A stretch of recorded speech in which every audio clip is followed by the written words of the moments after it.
할렐루야. 한 주간 평안하셨습니까? 평안하지 못하셨죠? 여러 가지로 또 우리의 마음을 놀라게 하고 또 우리의 마음을 혼란케 하는 일들이 온 세상에 가득 차 있습니다. 어느 것 하나 영적인 시선을 떠나서 생각하지 않을 것이 없습니다. 우리는 이럴 때일수록 더욱 주님께 우리의 모든 의식과 삶을 집중할 수 있어야 되겠습니다. 자, 이제 내일부터 특세인데요. 이럴 때 꼭 이렇게 모여서 특세를 해야 되겠느냐? 해야 됩니다. 해야 됩니다. 우리가 여러 가지 상황적인 고려를 하지 않을 수 없지만 인류의 역사를 보면 그럴 때일수록 우리는 더 하나님 앞에 무릎 꿇고 또 부르짖어야 됩니다. 믿습니까? 그래서 오늘 이제 3주간 특세의 주제가 되는 이사야서 61장 4절 말씀을 중심으로 해서 말씀을 좀 나눌까 합니다. 우선 1절부터 보시면 주 여호와의 영이 내게 내리셨으니 이렇게 돼 있어요. 주 여호와의 영이 내게 내리셨다. 그리고 두 번째는 이는 여호와께서 내게 기름을 부으사. 자, 두 가지 사실을 명시했어요. 첫째는 영이 내게 임했습니다. 그리고 두 번째는 기름이 부어졌어요. 그리고 그렇게 기름 부음을 받고 하나님의 영이 임한 그 사람이 가난한 자에게 아름다운 소식을 전하게 하려 하심이라. 나를 보내사. 자, 여기 나를 보내사. 바로 이분이 누구를 암묵적으로 암시하고 있는가 하면 바로 오실 그리스도를 암묵적으로 암시하고 있어요. 이 내용이 누가복음 4장에 가면, 자, 한번 누가복음 4장을 좀 볼까요? 이렇게 예수님이 친히 말씀하세요. 예수께서 그 자라나신 곳 나사렛에 이르사 안식일에 늘 하시던 대로 회당에 들어가사 성경을 읽으려고 서심해. 그래서 우리처럼 성경은 서서 읽는 거예요. 서심해. 그리고 이제 구약의 한 성경을 인용을 하십니다. 이사야의 글을 읽으시는 거예요. 바로 이 글이 오늘 우리가 살펴보는 이사야 61장의 1, 2절의 말씀이에요. 그 부분을 17절 한번 같이 읽어볼까요? 시작. 선지자 이사야의 글을 드리거늘 책을 펴서 이렇게 기록된 데를 찾으시니 곧 시작. 주의 성령이 내게 임하셨으니 이는 가난한 자에게 복음을 전하게 하시려고 내게 기름을 부으시고 나를 보내사 포로된 자에게 자유를, 눈먼 자에게 다시 보게 함을 전파하며 눌린 자를 자유롭게 하고 주의 은혜의 해를 전파하게 하려 하심이라 하였더라. 책을 덮어 그 맡은 자에게 주시고 어떻게 하셨어요? 앉으시니. 이제 가르치기 위해서, 이제 방금 이사야 61장의 말씀을 읽으신 다음에 이제 이 말씀을 가르치시기 위해서, 설교하시기 위해서 앉으셨어요. 이것이 랍비 전통입니다. 자, 앉으셔서 회당에 있는 자들이 다 주목하여 보더라. 아, 이사야의 글을 읽으셨는데 지금 여러분들처럼 이렇게 주목하는 거예요. 무슨 이야기를 하시려나. 21절을 보십시다. 다 같이 시작. 이에 예수께서 그들에게 말씀하시되 이 글이 오늘 너희 귀에 응하였느니라 하시니. 이 글이 오늘 너희 귀에 뭐 하였느니라? 응하였느니라.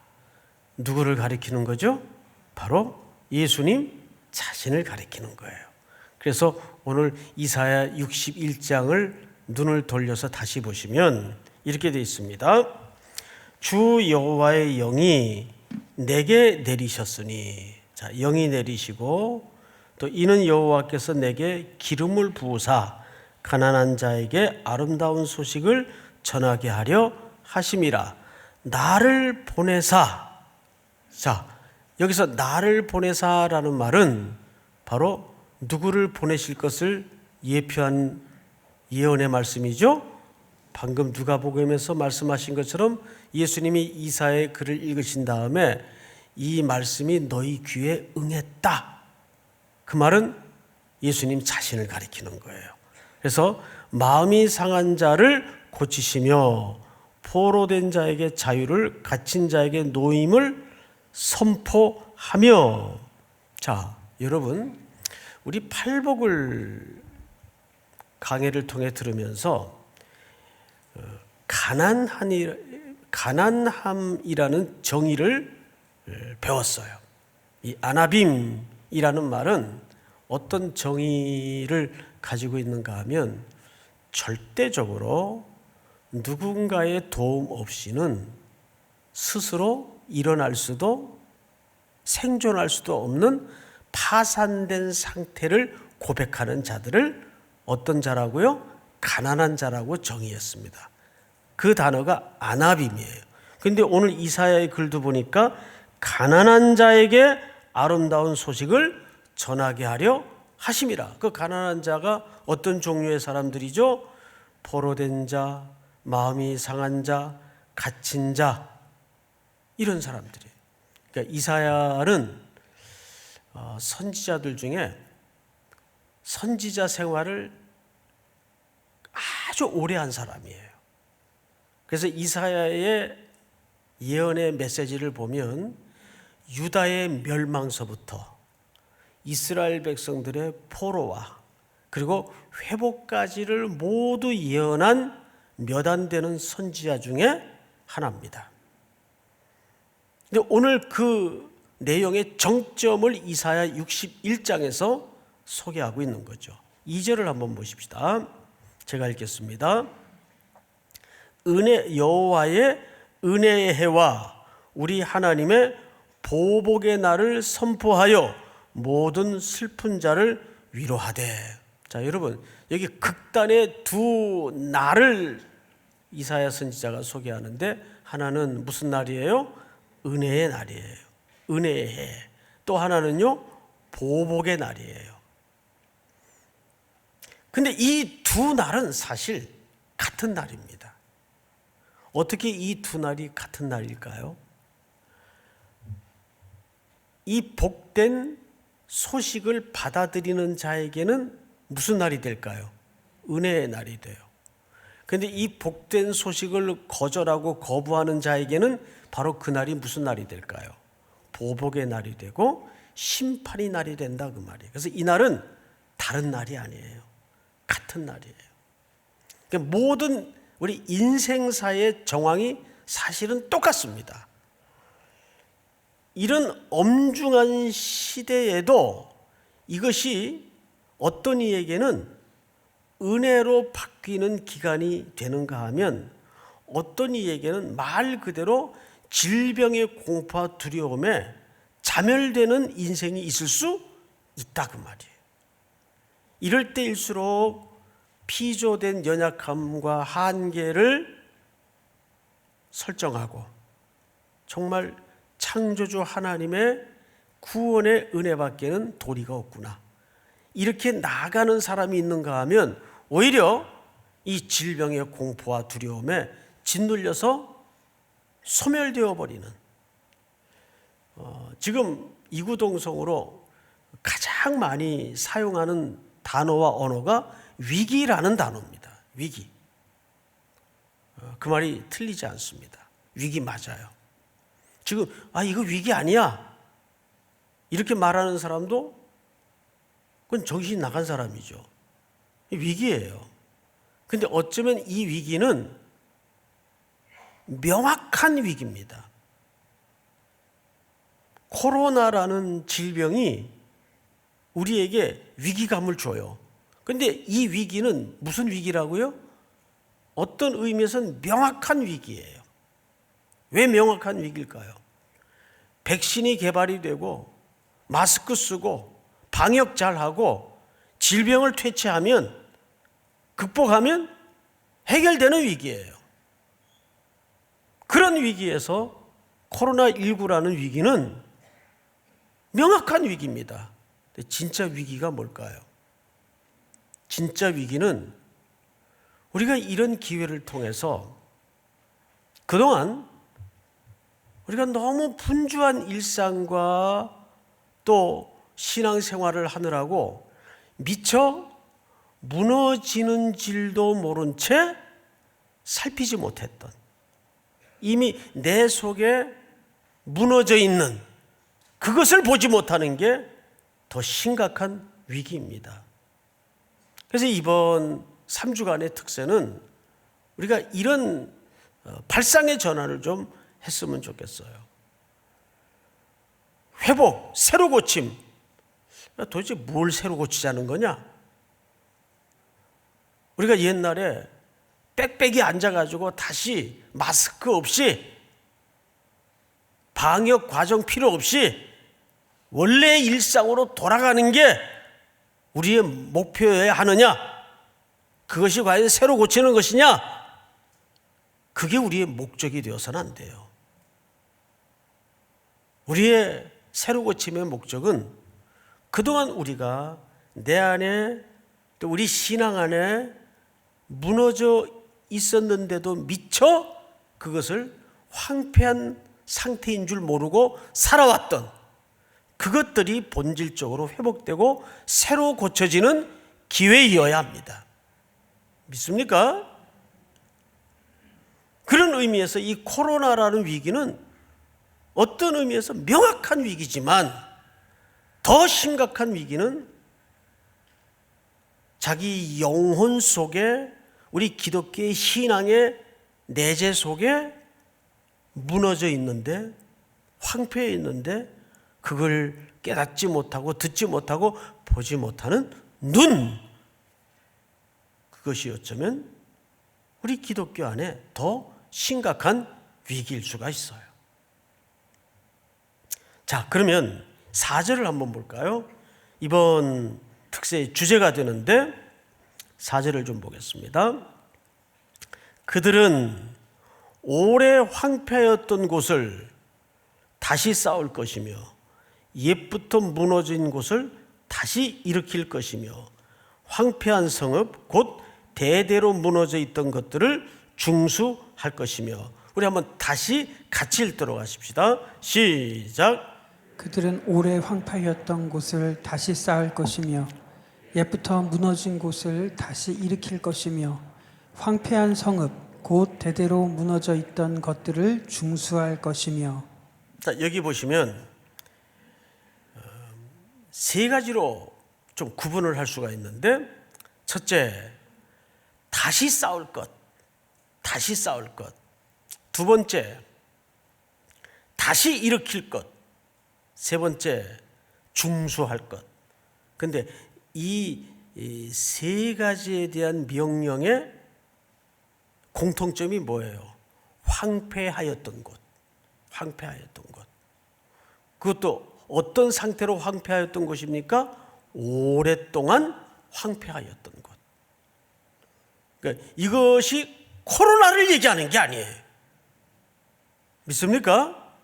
이것은 코로나를 얘기하는 게 아니라 방금 말씀드린 것처럼 코로나는 어떤 의미에서는 눈에 보이는 명확한 위기라면 이스라엘 백성들이 정말 다시 쌓을 것, 다시 일으킬 것, 중수할 것은 오래 황폐하였던 어떤 것이란 말이에요.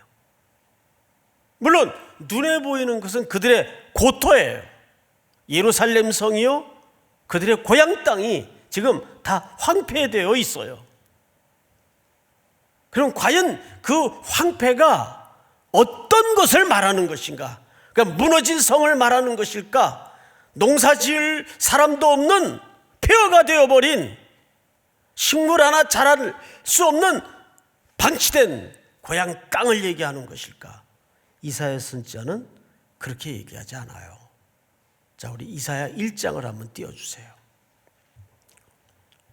신실하던 성읍이 어찌 창기가 되었는고, 정의가 거기에 충만하였고 공의가 그 가운데 거하였더니 이제는 살인자들 뿐이로다.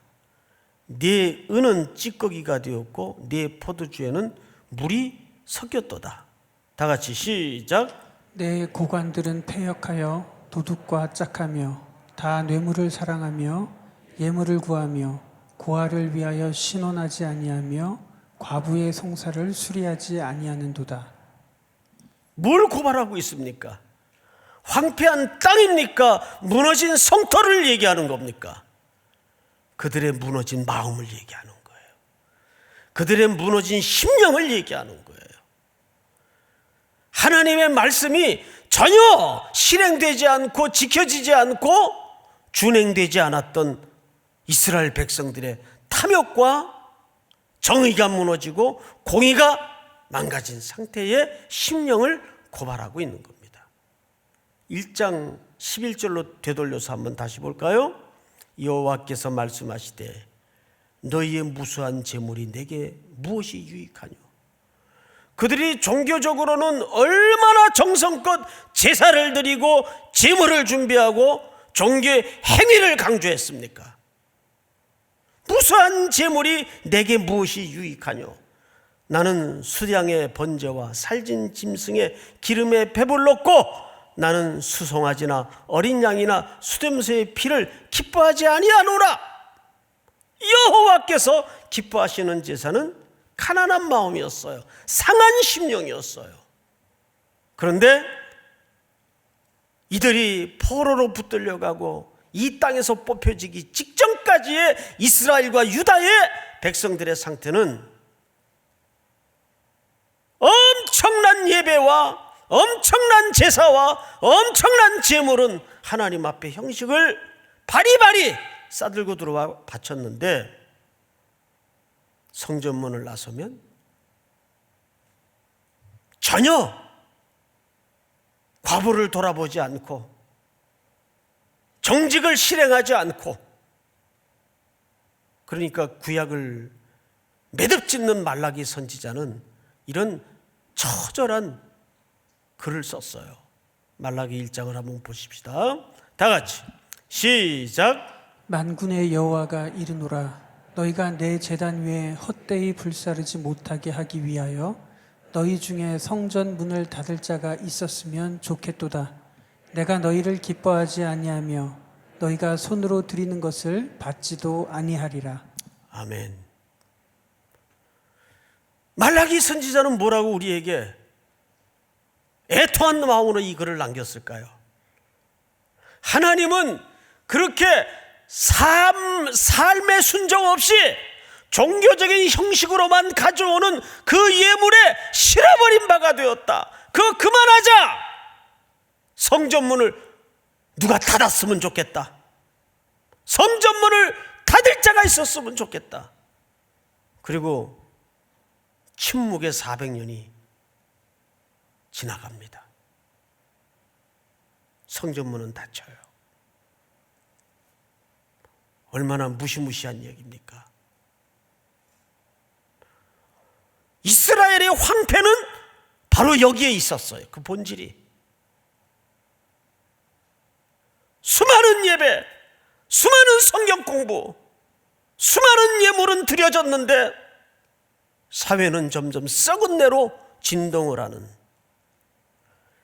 예수 그리스도를 고백하는 자들이 있는 삶의 현장에 전혀 생명과 하나님의 부흥이 일어나지 않는 이런 모습을 황폐하였던 땅이라고 고백합니다. 고발합니다.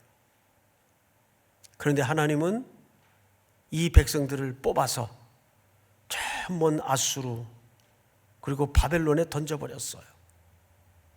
그런데 오늘 이사야의 글을 통해서 놀라운 희망의 메시지를 우리에게 보여주십니다. 여러분 기억하십니까? 우시야 왕이 죽던 해 모든 사람들이 손을 늘어뜨리고 있었어요. 어떡하나? 이 상황을 어떡하나. 50년이 넘게 그 절대자의 통치에 의해서 나라는 잘 먹고 잘 살고 유례 없는 부강한 시대를 구가하고 있던 때였어요. 그 절대 군주가 죽었어요. 우시야 왕이 죽더네.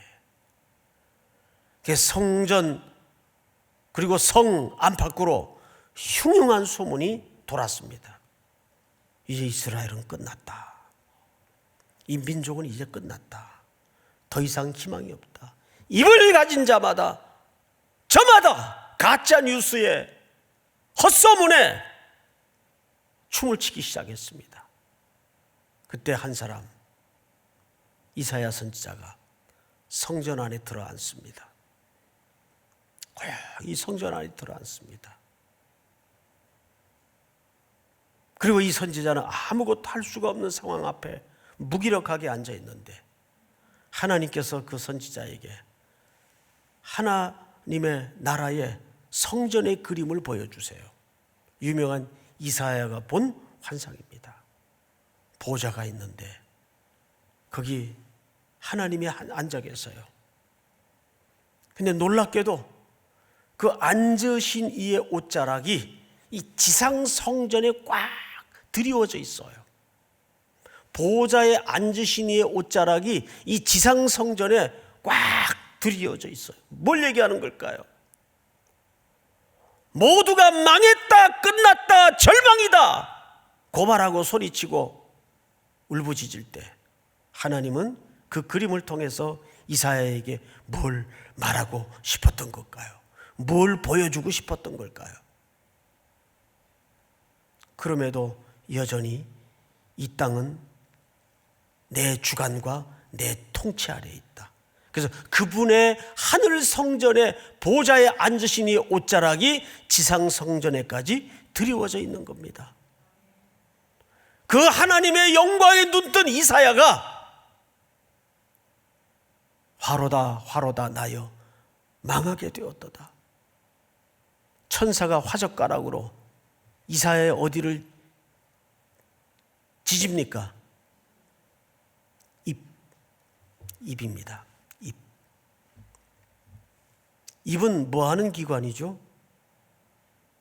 언어, 말을 쏟아내는 기관입니다. 말은 어디서 나옵니까?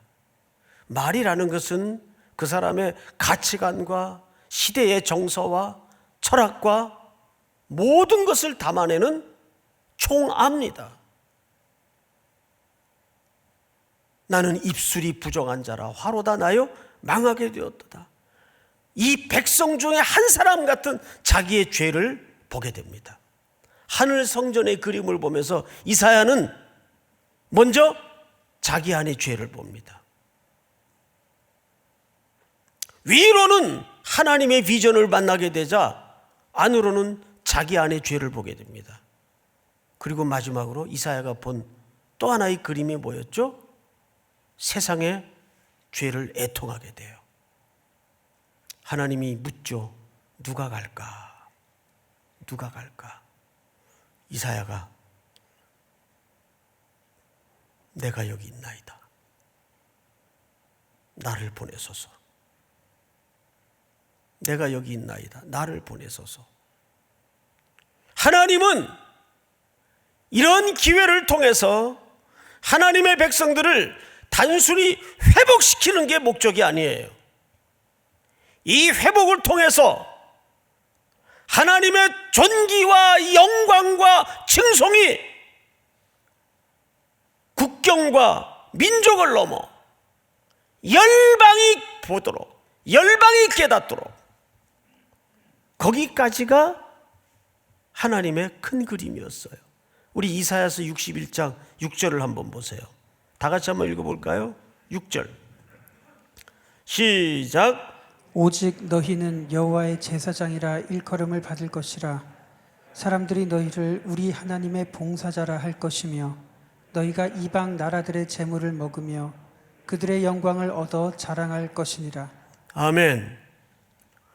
단순히 그 백성들을 고향 땅으로 돌아오게 하고 그 백성들을 되돌리는 게 하나님의 궁극적인 목적지가 아니었어요. 온 열방에 하나님의 창조되심과 그분의 존귀와 영광을 드러내기 위해서 이 백성들을 뭘로 쓰시겠다고요? 제사장으로, 하나님의 봉사자로 쓰시겠다는 거예요. 그것을 신약에서는 이렇게 베드로 사도가 그려놓고 있죠? 우리 베드로전서 2장 9절을 한번 보십시다. 다 같이 시작. 그러나 너희는 택하신 족속이요 왕 같은 제사장들이요 거룩한 나라요 그의 소유가 된 백성이니 이는 너희를 어두운 데서 불러내어 그의 기이한 빛에 들어가게 하신 이의 아름다운 덕을 선포하게 하려 하심이라. 아멘. 여러분, 이 사실과 이 약속을 믿으십니까? 우리의 목적은 일상의 회복이 기도의 제목이 되어서도 안 되고 목적이 되어서도 안 돼요. 여전히 이 엄혹한 시대 속에서도 복음은 필요하고 교회는 필요합니까? 안 합니까? 필요합니다. 근데 원래 우리 특세를 왜 했죠? 연마다 2번씩 왜 특세를 했습니까? 선교를 위해서 했습니다. 근데 선교 못 가네요. 어떻게 하면 좋겠어요? 발 다 묶여 있는데. 보통 우리가 이해하는 선교는 국경을 넘어서 국경지대를 통해서 다른 지역으로 이동하며 하는 선교입니다. 그럼 이제 선교 못 하잖아요. 그래서 마지막으로 우리는 이런 상황이 올 줄은 누구도 예측하지 못했지만 이번 기회를 통해서 우리의 선교의 개념도 이제는 달라질 수밖에 없어요. 그렇다고 인류가 복음이 필요하지 않는 건 아니잖아요. 이 땅에 교회가 필요하지 않는 건 아니잖아요. 나는 이런 시대에 누가 교회를 올까? 오더라고요. 여러분 매주 등록하는 새신자 주보 보세요? 안 보세요? 보죠? 오더라고요. 스스로 오는 사람이 많더라고요. 그럼 어떻게 해야 될까요? 우리는 원래 이 특세를 선교 직전에 선교를 준비하기 위해서 해오던 특세입니다. 이번에도 장로님들하고 이 특세를 이런 상황에 해야 되나 말해야 되나 사실 고민을 좀 많이 했어요. 그런데 하기로 작정한 이유가 있습니다. 여전히 복음이 전해지고 선교가 진행이 돼야 되기 때문에. 그럼 가지도 못하는데 어떻게 선교를 해야 되느냐? 제가 몇 가지를 좀 읽어드리겠습니다. 지난 겨울 그리고 이번 여름 모두 길이 막혔습니다. 올겨울 역시 장담하지 못합니다. 올겨울도 그렇게 될 가능성이 많아요.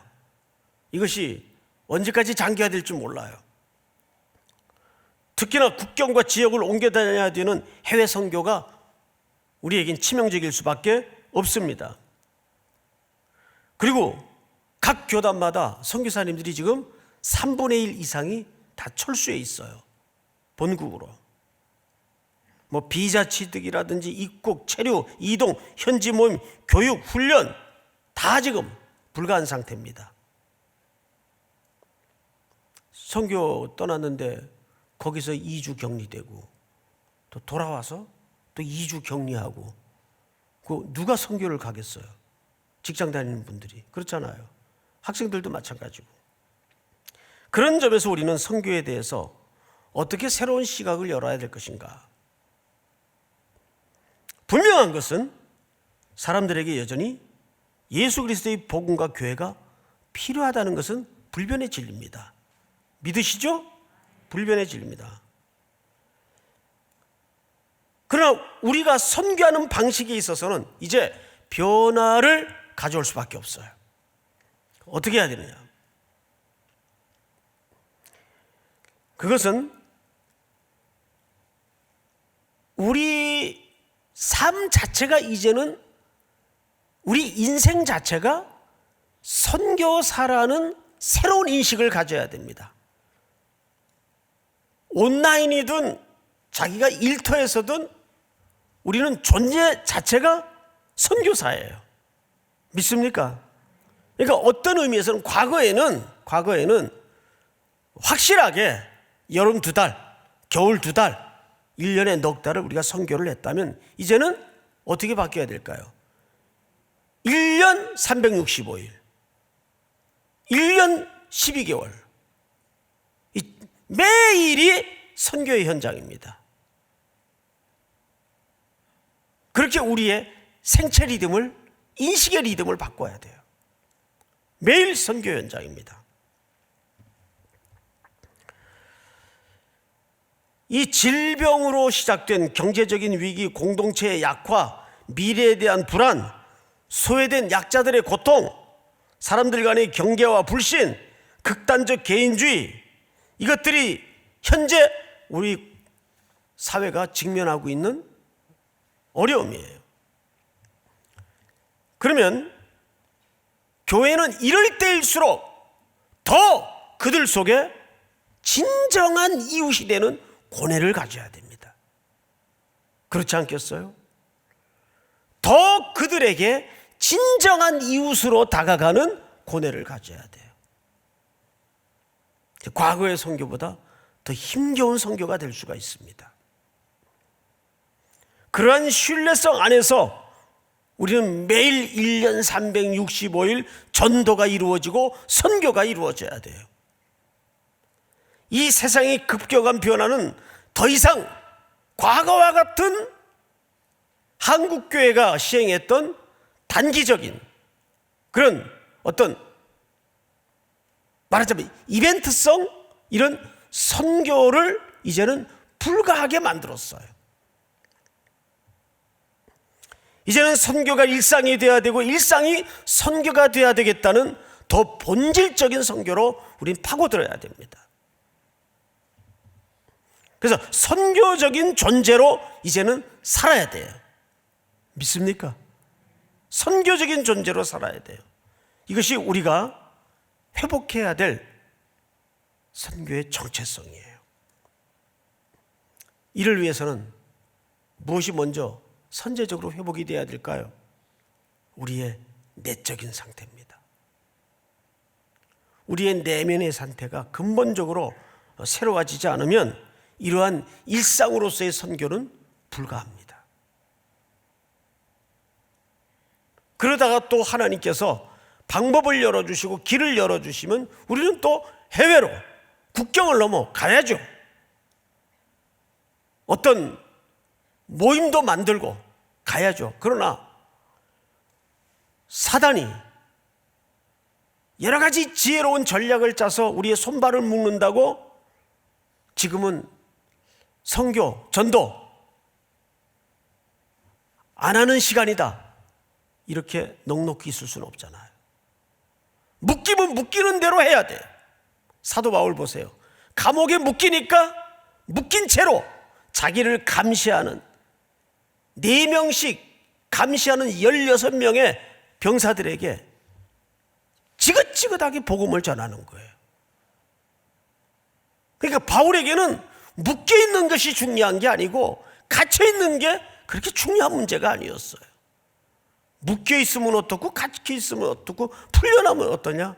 이 모양이든 저 모양이든 내가 처한 상황에서 복음은 나아가게 돼 있어요. 복음은 생명이기 때문에. 믿습니까? 이번 3주간의 특세를 통해서 우리는 이런 회복이 우리 교회 안팎에 새로운 시각으로 열어지는 은혜가 있기를 주의 이름으로 축복합니다. 다 일어나십시다. 우리 오는 눈물로 하늘의 씨앗을 심는다. 꿈꿀 수 없어 무너진 가슴에 저들의 푸른 꿈 다시 돋아나도록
새벽 이슬 같은 저들 일어나 우리 보리라.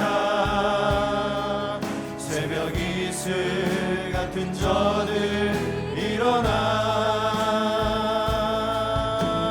뜨거운 가슴 사랑의 손으로 이 땅 치유하며 행진할 때 행진할 때 오래 황폐하였던 이 땅 어디서나 순결한 꽃들 피어나고 푸른 의의 나무가 가득한 세상 우리 함께 오래 황폐하였던 이 땅 어디서나 오래 황폐하였던 이 땅 어디서나 순결한 꽃들 피어나고 푸른 의의 나무가 가득한 세상 우리 함께 보리라. 우리 함께 보리라. 우리 온 마음을 다해서 뜨겁게 기도합시다. 하나님, 오래 황폐하였던 우리 내면의 그 땅이 이번 특세를 통해서 복원되게 하시고, 손발이 묶였다고 복음 전하지 못하고 선교하지 못하는 거 아닙니다. 우리 일상의 선교사로 전환해서 다시 한번 본질적인 선교에 집착하여 여전히 황폐한 영혼들을 찾아 하나님의 복이 되게 하시고 하나님의 봉사자들이 될 수 있도록 인도해 주시옵소서. 이번 특세에 은혜를 부어 주시옵소서. 우리 한번 주여 부른 다음에 기도합니다. 주여. 하나님 아버지 감사합니다. 오늘 우리 귀한 시간을 주셔서 하나님 앞에 불러